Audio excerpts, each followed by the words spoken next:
Good morning everyone. Morning sir. Good morning. देखो, हम लोग केमिकल रिएक्शन एंड इक्वेशन पढ़ रहे हैं, रासायनिक अभिक्रिया एवं समीकरण।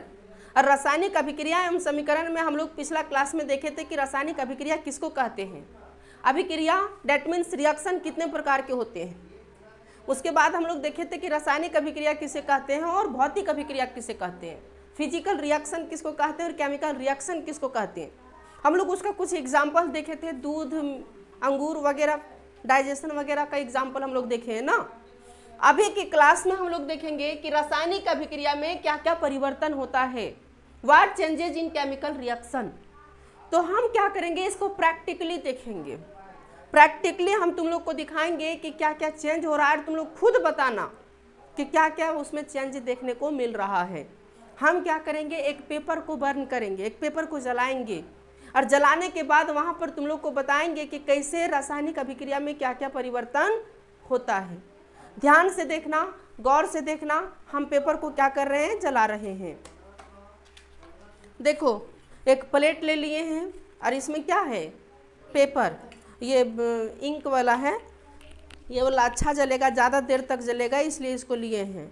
अब इसको जला रहे हैं। एक स्टूडेंट को आ जाओ, जाओ रे चांदनी, जाओ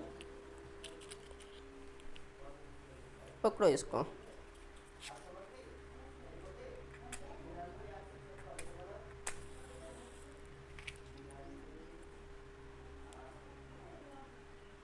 देखो, अब ये पहले पेपर कैसा है, गौर से देखो, एकदम अच्छा कलर भी दिख रहा होगा, इसमें बड़ा साइज भी दिख रहा होगा।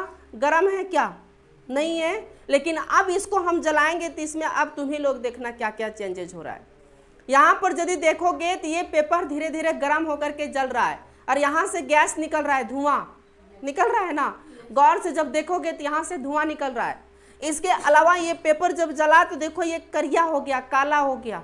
और ये पेपर कौन सा कलर का था, वाइट रेड कलर का था ना, और ये कैसा हो गया, काला हो गया। अब पहले देखो ये पेपर कितना बड़ा था, अब ये जब बना तो कितना छोटा हो गया एकदम। इसको जब गुंडी गुंडी करेंगे तो बहुत छोटा हो जा रहा है। देखो इधर ध्यान से,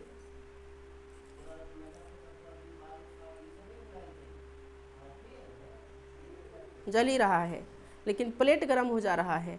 तो यदि हम लोग देखें तो पेपर जो है सो बहुत बड़ा था, लेकिन वही पेपर अब छोटा हो गया। तो कहने का मतलब है इसका जो अवस्था थी, इसका जो स्टेटस था, ये स्टेटस छोटा हो गया। तो पहला परिवर्तन क्या होता है, पेपर की अवस्था में परिवर्तन होता है। पहला क्या होगा, पेपर की अवस्था में, मतलब कि रासायनिक अभिक्रिया जब होगी तो उसके अवस्था में क्या होगा, परिवर्तन होगा। दूसरा परिवर्तन ये होता है कि इसका कलर कैसा था और अभी इसका कलर कैसा बन गया, काला काला हो गया। तो दूसरा परिवर्तन ये हो रहा है कि इसका कलर में चेंजेज हो रहा है, इसका कलर का परिवर्तन हो जा रहा है। पहले दूसरा कलर था लेकिन अब दूसरा कलर हो गया, दो चेंजेस। तीसरा चेंजेस, जब ये जल रहा था तो गैस निकल रहा था, धुआं की तरह निकल रहा था ना। तो तीसरा परिवर्तन ये होता है कि जब ये जलता है तो गैस का रिलीज होता है, गैस रिलीज होता है, गैस का उत्सर्जन होता है। यह हो गया कौन सा परिवर्तन, तीसरा परिवर्तन। और चौथा परिवर्तन था कि जब इसको हम जला रहे थे तो ये जो है ठंडा था, लेकिन जब जल रहा था तो ये गर्म हो गया। अभी इसको छूने के बाद हमको हीट जैसा फील हो रहा है, तो गर्म हो गया। तो हम कह सकते हैं कि जब रासायनिक अभिक्रिया होती है तब जाकर के वहाँ पर तापमान में परिवर्तन होता है। ये सारा पॉइंट जो है सो हम बोर्ड पर लिखे हुए हैं कि रासायनिक अभिक्रिया में क्या क्या परिवर्तन होता है। तो 4 परिवर्तन होता है। There are 4 changes in chemical reaction. First is changes in status, changes in colours, releasing of gases and changes in temperature. यानी 4 प्रकार के परिवर्तन जो है सो होते हैं कौन से अभिक्रिया में, रासायनिक अभिक्रिया में। ये क्वेश्चन एग्जाम में पूछा जाता है, कभी कभी ऑब्जेक्टिव बना देगा, पूछेगा रासायनिक अभिक्रिया में इनमें से कौन सा परिवर्तन नहीं होता है। 4 गो में 3 गो में कोई एक ऑप्शन ऐसा दे देगा जो तुम लोग नहीं जानता है, फालतू का कोई भी चीज़ दे सकता है, वो बोल देगा, तो वही उसका आंसर हो जाएगा। समझा कि नहीं। तो रासायनिक अभिक्रिया में कौन सा कितना परिवर्तन होता है, 4 परिवर्तन होता है। कितना चेंजेज होते हैं, 4 चेंजेज होते हैं। ये हम लोग देख लिए। अब देखो, जो समीकरण होते हैं, समीकरण, वो समीकरण 2 प्रकार के होते हैं। समीकरण कितना प्रकार के होते हैं, 2 प्रकार के। समीकरण को इंग्लिश में हम लोग इक्वेशन बोलते हैं। इंग्लिश में इसको क्या बोलते हैं, इक्वेशन। समीकरण दो प्रकार के होते हैं, एक को हम लोग कहते हैं शब्दी समीकरण, शब्दी समीकरण, या इसी को शब्द समीकरण भी कहते हैं, ठीक ना। शब्दी बोलो या शब्द बोलो एक ही है। और दूसरा जो होता है उसको हम लोग कहते हैं कंकाली समीकरण, कंकाली समीकरण, ठीक। अब देखो शब्दी समीकरण को इंग्लिश में कहते हैं वर्ड इक्वेशन, वर्ड इक्वेशन, और कंकाली समीकरण को इंग्लिश में कहते हैं स्केलेटल, स्केलेटल इक्वेशन, ठीक।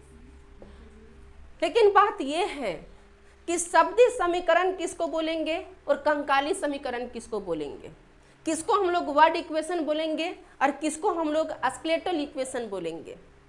तो वर्ड इक्वेशन उसको बोलते हैं जब कोई अभिक्रिया हम लोग करवाते हैं तो वर्ड में लिखते हैं, शब्द में लिखते हैं और शब्द में लिख करके उसका इक्वेशन कराते हैं, तब उसको हम लोग शब्दी समीकरण कहते हैं। और जब उसको वर्ड में ना लिख करके उसका सिंबल हम लोग लिखते हैं और सिंबल के साथ उसका एक रिएक्शन हम लोग करवाते हैं, तब उसको हम लोग कौन सा रिएक्शन कहते हैं, कंकाली समीकरण। फॉर एग्जाम्पल देख लो, जैसे कि हम रिएक्शन जब करवाएंगे मैग्नीशियम, मैग्नीशियम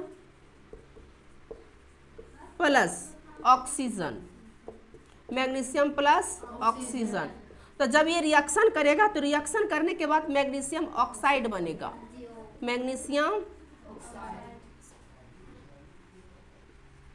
ऑक्साइड बनेगा। ये तुम लोग जानता ही है, बताए हैं तुम लोग को क्लास 9th में, मैग्नीशियम ऑक्साइड। तो यहाँ पर यदि गौर से देखोगे तो ये वर्ड में लिखा हुआ है, किस में लिखा है, वर्ड में। ये भी किस में लिखा हुआ है, वर्ड में। ये भी किस में लिखा हुआ है, वर्ड में, है कि नहीं है। लेकिन यदि हम कंकाली समीकरण में जब लिखते हैं तो Mg को Mg, जैसे कि मैग्नीशियम को Mg लिखते हैं क्योंकि मैग्नीशियम का सिंबल क्या होता है, Mg, तो Mg लिखेंगे, प्लस ऑक्सीजन का सिंबल क्या होता है, O2, तो O2 लिखेंगे। जब ये रिएक्शन करेगा तो रिएक्शन करने के बाद बनेगा Mg वो। अब इसको बैलेंस हम लोग कर देंगे तो 2 और 2 हो गया। तो ये जो इक्वेशन है, जब हम इक्वेशन को सिंबल के रूप में लिखते हैं, सिंबल के रूप में जब हम इक्वेशन को लिखते हैं तो उसको हम लोग कहते हैं कंकाली रिएक्शन या कंकाली इक्वेशन, समीकरण। और दूसरा जब उसको हम लोग वर्ड में लिखते हैं तो उसको हम लोग कहते हैं शब्द समीकरण, दैट मीन्स वर्ड इक्वेशन। कोई दिक्कत?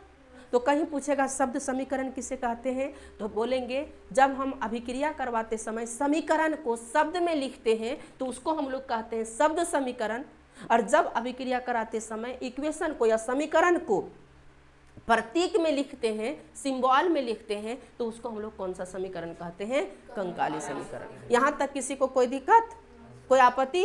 चलो इतना लिख लो, फिर आगे हम लोग बढ़ते हैं।